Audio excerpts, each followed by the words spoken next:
Well, hey everyone, this is James from Mad River Homestead here in Southwest Ohio. I don't know about you, but I have never been super good at taking great care of my garden tools. Sometimes I'll leave them out in the weather.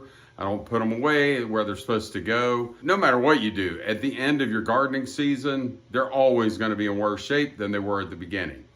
And so what I'm going to do going forward, so I don't have stuff looking like this, as you can see, this hoe, it's not looking very pretty, right? I'm going to show you today what I'm going to be doing just to kind of keep my tools in better shape so that when springtime comes and we go to get the tools out, they're going to be in great shape for us. So take a few minutes, just check out what I'm doing. Also, if you have techniques that you use, things that you've used, products that you've used to season the handles, for instance, please leave comments down below. Let me know some things that I could do differently. I just want to keep my tools in good shape. Who knows what's coming down the road?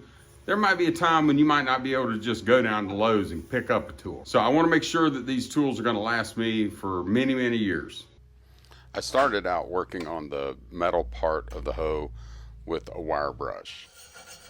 That took a good bit of the rust and of course the dirt off of the hoe, but I realized that that wasn't going to work as well as I wanted to. So I switched and used my sander. I was going to use the sander on the handle anyway, so I tried the sander on the hoe and it actually did a really good job. Then I just put some WD-40 on it to kind of protect the metal, keep it from developing any more rust.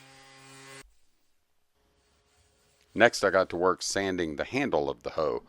This was partly to bring out the grain a little bit better, but mainly so it would let the linseed oil soak in better. Well, I thought I had gotten the boiled linseed oil, but apparently I hit the wrong button and got the pure raw linseed oil. The difference, according to what I understand, is that the boiled will penetrate the wood faster, so you have quicker drying time. I'm not in a hurry.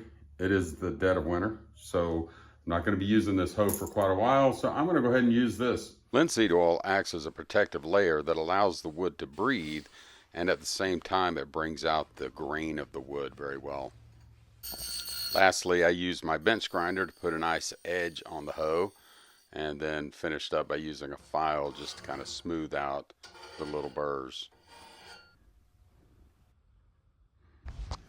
This is an old shovel Margie found at a garage sale, paid a couple of bucks for it, and of course I left it out in the weather like some of my other garden tools.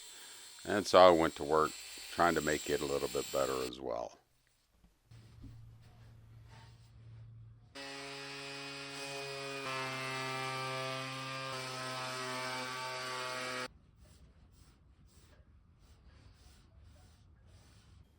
So these two tools definitely turned out a lot better.